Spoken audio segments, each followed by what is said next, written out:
Hi folks, welcome to the first of this week's Luke with Luke. This is going to be the last week we do it. Apologies for the sound quality on this. I left my microphone at home, so hopefully you're picking this up off the iPhone's mic. We're into this astonishing passage. I keep saying, my wife said yesterday, we were reading Acts 17, and I said it was my favorite chapter in the whole Bible, and she said, like, every chapter is your favorite chapter in the whole Bible. Yeah, sometimes I feel like that, but I do think this is an astonishing passage. It's about Jesus's trip to the temple. So let's get into it. We're going to read today, we're looking at Jesus going missing, and we're going to read verses 41 to 45. Every year, Jesus' parents went to Jerusalem for the festival of the Passover.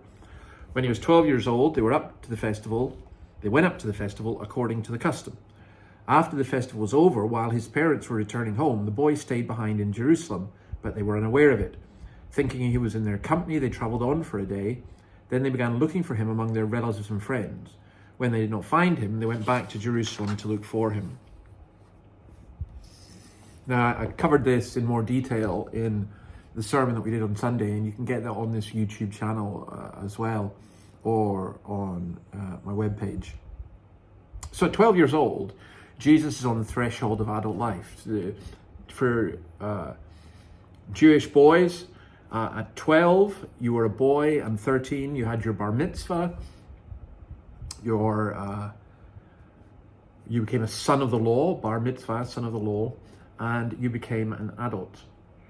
Now, the Jewish men were expected, and women went as well at this time, to go up to Jerusalem 3 times a year for the festival of Pentecost, Tabernacles, and Passover. You read about that in Exodus 23. Now, in practice, the Passover was the only one that most of them went up to, and women as well. So Jesus' parents, Joseph and Mary, are a devout couple, and like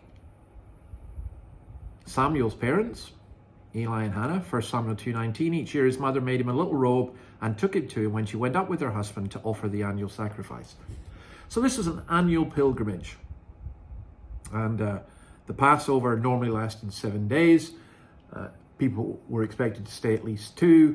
Probably Joseph and Mary stayed the whole time. Now they're going home, and they travel a day out, and then they notice that Jesus wasn't there. Now, when they travel a day out, what happens was the women and children would travel at the front and the men at the back. And I suspect that what happened was, it's like a caravan and relatives and friends, that Mary would be at the front thinking, hey, Jesus is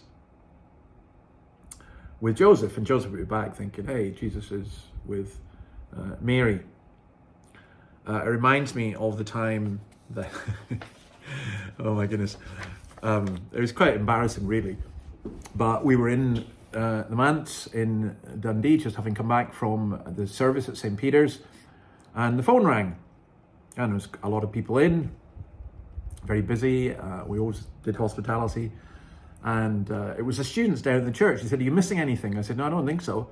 He said, what about your children, Andrew and Becky? They got locked in the church. What had happened was I'd driven the minibus home and thought Annabelle had the kids, and Annabelle had driven the car home and thought I had the kids.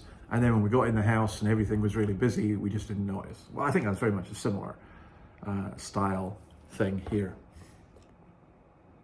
So what do we take from all of this? I mean, we have so little information about Jesus as a child or a teenager.